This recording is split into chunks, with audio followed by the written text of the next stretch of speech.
I thought I would just take a moment to explain how I came up with the name of the channel, God of the Bible Speaks. I originally wanted to call it God Stories, but when I went on YouTube, there are already a couple of channels out there with that title. And I also considered setting up a website, and the name God Stories was already taken, as well as God Speaks to Us, God Speaks Today. I just went through various iterations, and so one title that was available on as a website name is God of the Bible Speaks. And so I have not actually set up a website, but I said, well, if I do, um, I want the channel names to match, and so I went ahead and called the YouTube channel God of the Bible Speaks.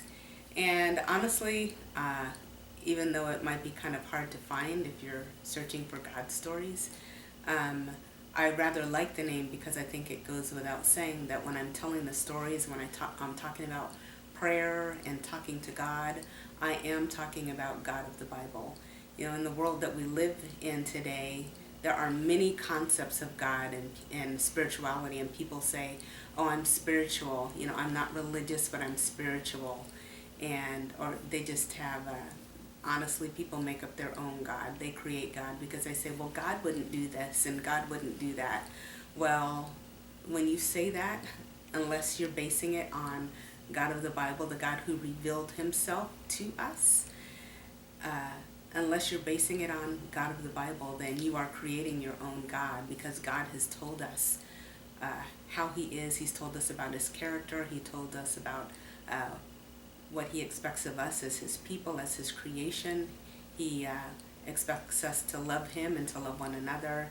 And when you decide that you don't want your life to line up with uh, what God has said, then you are creating your own God, designing your own God. And so I think it is important that people know that when I'm sharing, what I'm sharing is specifically and only in reference to the God of the Bible, the God who sent Jesus Christ to die uh, on the cross for our sins, is God who, the God of Abraham, Isaac, and Jacob. That's the God that I'm talking about.